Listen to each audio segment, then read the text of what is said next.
Quer dizer, sem vida de oração, nada feito. E é muito fácil, quer dizer, a gente cai numa espécie de ativismo, faz coisas da manhã à noite para a igreja, mas no fundo esse para a igreja é um truque, é uma autoilusão. A pessoa está, na verdade, indo para o exterior. São pessoas que não aguentam 10 minutos de silêncio. Que tem lá um papagaio interno, né? Tem um blá blá blá constante. A gente que frequenta a missa com frequência é horrível, mas enfim, que vai à missa com frequência, muitas vezes durante a semana, você vê que é comuníssimo assim, terminar uma liturgia e começar uma conversa na nave, muito imediata. É como se assim, algo ficasse represado ali, quando assim, acabou, aquilo vem de volta, ou seja, há vamos dizer, uma inquietação, um trabalho mental muito grande ainda. E isto é o quê? Falta de oração. É que as pessoas entendem oração muitas vezes assim como oração vocal, pura e simplesmente. E que não é nem oração vocal, porque Santa Teresa diz, né, quando ela fala sobre isso,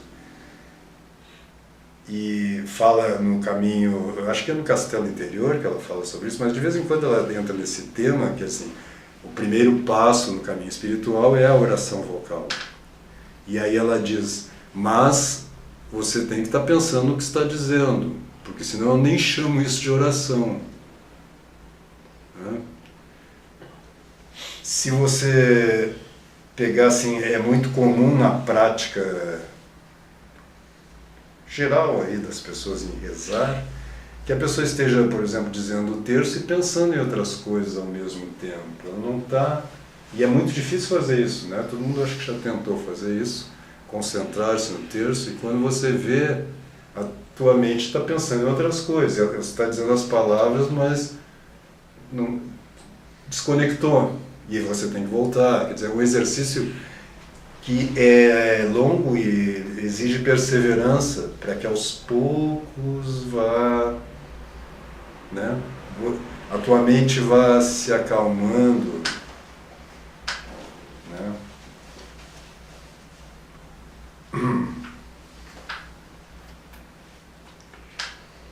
E uma das razões fundamentais é que assim, ó, para você, quer dizer, o cosmos inteiro corporal está, vamos dizer assim, preenchendo o espaço, por um lado, entre você e Deus. Não é tentando superar esse espaço que você vai chegar a Deus. Você vai morrer antes, tá certo? E ao mesmo tempo Deus está na tua intimidade, quer dizer, você está em contato direto. Só que é aquela coisa, Deus está presente para você, mas você não está presente para Ele. Então, esse trabalho, a vida espiritual, é um pouco tomar consciência desta presença gradativamente, né? E ir entrando, porque esse negócio que a gente falava da substância, né, do Descartes, do mundo moderno, etc., nos induz, assim como a gente se pensa como uma coisa, a pensar Deus também como uma coisa. Então a gente olha para dentro e a gente quer encontrar Deus como se fosse uma coisa que está lá no nosso centro. Né? E a gente fica, não consigo ver Deus. Por quê? Porque a gente acha que tem alguém lá. Claro que tem alguém, mas acho que vocês estão entendendo, né? Que tem alguém lá manifesto, vamos dizer assim. Digo, não, se é manifesto não é mais Deus. Deus é ato puro. Então,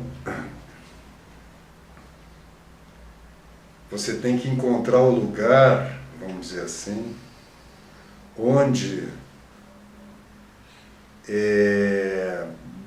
Deus está, vamos dizer assim, te dando o poder de agir, o poder de agir, de atuar. Deus não é uma coisa, Ele é um poder. E você também não é uma coisa, você também é um poder. Só que não é uma onipotência, né? Você não é todo poderoso.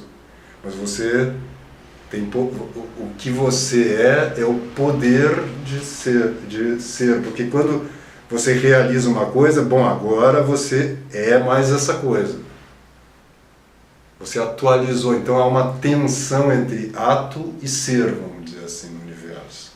Não em Deus, Deus é ato puro. Mas o universo todo é uma tensão entre ato e ser. Toda vez que um ato se realiza, ou seja, que uma potência é atualizada, ela imediatamente, o resultado disto é ser. E no presente. Então, agora mesmo, se você pensar, estamos aqui conversando há mais de 1 hora. Isto tudo já é passado. Aliás, essa frase que eu acabei de dizer também já é. Então você o tempo todo está atualizando possibilidades que, na medida em que são atualizadas, se incorporam, vamos dizer assim, no teu ser, ou viram o teu ser e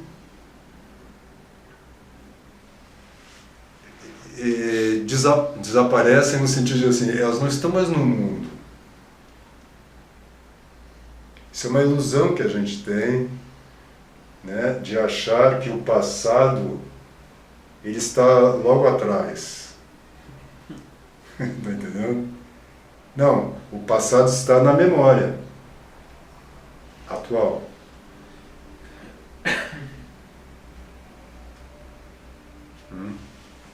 Então, o tempo é uma espécie de, por um lado, é uma espécie de ilusão, por outro não, ele é, vamos dizer, a condição que possibilita a existência.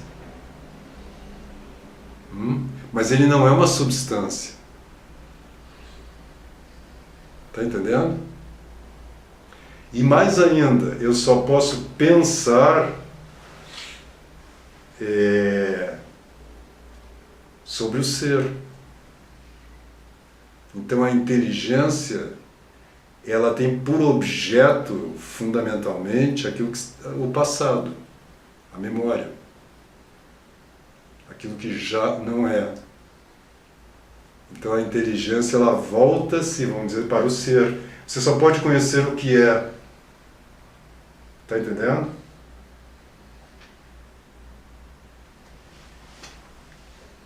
Enquanto a vontade, ela está direcionada para o futuro.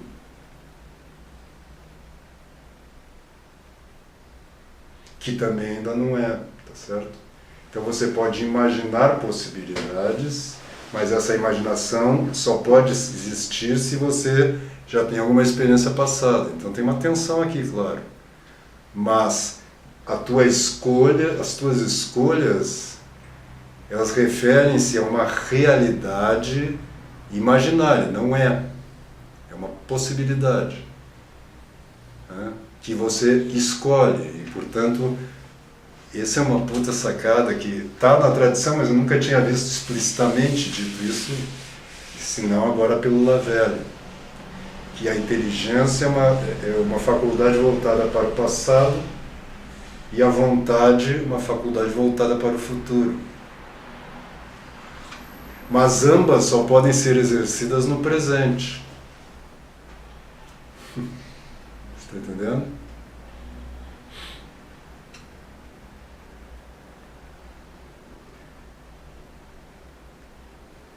Então, a realidade, ela só é no presente. O passado não é real e o futuro não é real.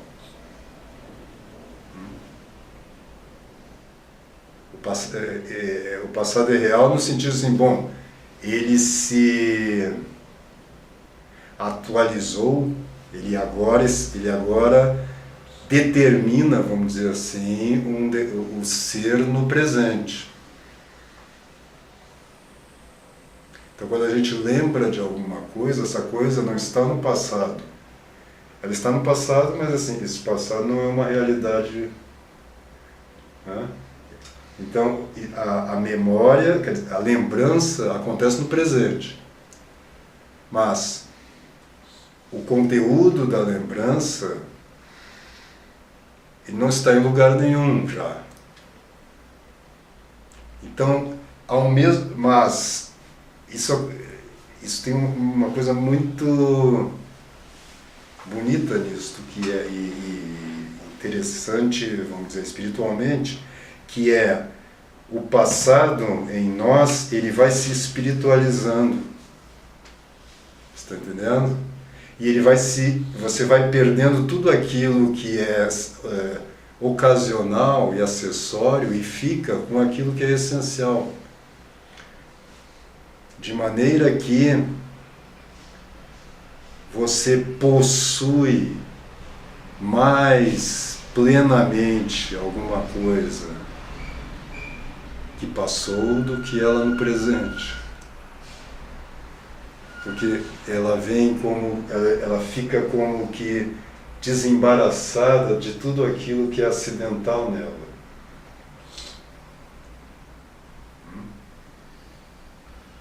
Então é como se também você pudesse dizer que a vida humana é uma constante, pelo menos idealmente, espiritualização da existência temporal.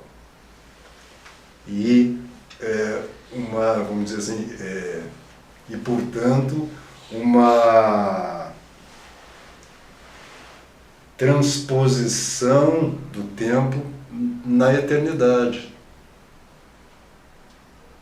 Né? Porque isto que fica essencialmente, isso que você mantém no teu próprio espírito atualizado daquilo que foi, é exatamente aquilo que você passa a ser.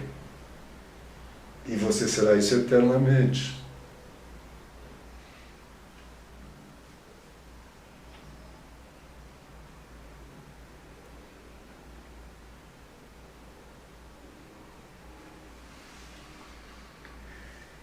Então há uma dialética aqui também entre esses níveis aí, porque à medida em que o mundo, o cosmos, se torna objeto da tua inteligência, ele vai se espiritualizando também e vai se interiorizando. Você vai atualizando essas possibilidades que estão manifestas no cosmos. E você vai, como dizia o velho Aristóteles, se tornando aquilo que você conhece. Está entendendo? Você vai atualizando isso no teu próprio ser. Você passa a ser isto, naquilo de mais essencial que isso tem. Então, existe uma tensão aí entre o interior e o exterior. Porque senão você não teria como atualizar suas possibilidades se não houvesse mundo. Está entendendo?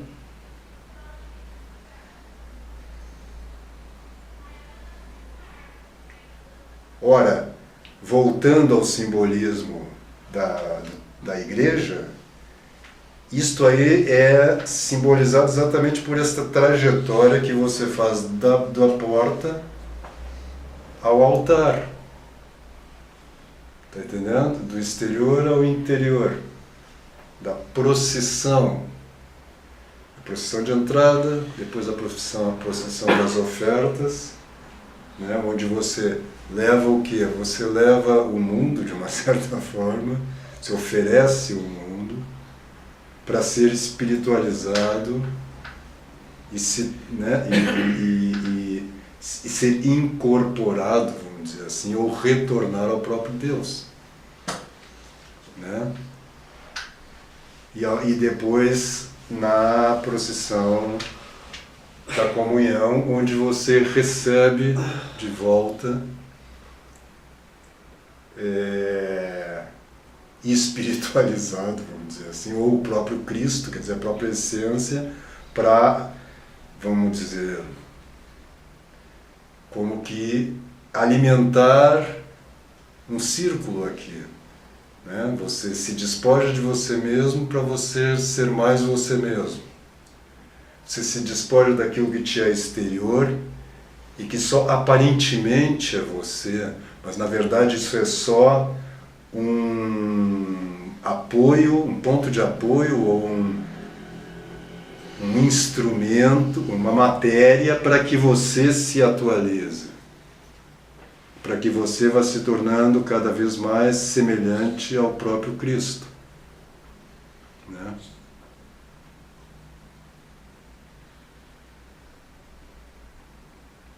Também essa mesma trajetória, ela simboliza as 3 vias, né, tradicionais. Essa inicial aqui, né, essa zona, acho que chama Narthex, antes da nave, é isso? Que tem aquele vitralzinho. Onde está o batistério ali também. Ah, entendi. Né? Esse aqui representa a via purgativa. A nave, propriamente, a via iluminativa, e o altar, a via unitiva. Né? Então, assim como em geral também você tem 3 degraus para o altar, que também representam esses 3 patamares. E também você pode dizer assim, representa o corpo, a alma e o espírito. Né? Às vezes também no próprio crucifixo ele também tem 3 degraus, né? Ele tem uma base com 3 degraus, né? Que também representa esses 3 patamares.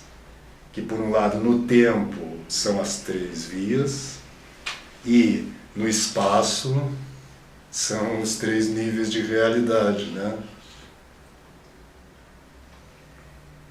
Então o corpo ele é elemento fundamental aí porque ele é um obstáculo, como diz o Lavelle, por um lado, e por um outro lado ele é um instrumento. E veja que é interessante que enquanto você está interessado nos prazeres e na vida corporal, ele se torna um obstáculo. Porque ele te cega. E na medida em que você inverte, você faz a metanoia, ou seja, a conversão, você começa... A gente tinha que recuperar esse sentido da palavra conversão. Porque tem também esse sentido moral em que as pessoas também... Claro, existe isto. Né? Você para de fazer determinadas coisas imorais ou... ilícitas para, né, isto é também conversão, mas fundamentalmente metanoia é melhor que a palavra conversão, porque meta quer dizer exatamente isso, através, né, ou inversão, mudança, mas nous quer dizer inteligência, consciência talvez fosse melhor traduzir. Então é como se assim, o teu foco de consciência muda. Em vez de você estar olhando para fora, buscando a tua realização, né, vamos dizer, na aquisição e no usufruto, no gozo das coisas exteriores, você inverte o foco e você começa a buscar isso no interior. Então, é como se o teu conhecimento, o teu contato com o mundo agora alimentasse o teu centro, atualizasse possibilidades que estão na tua intimidade.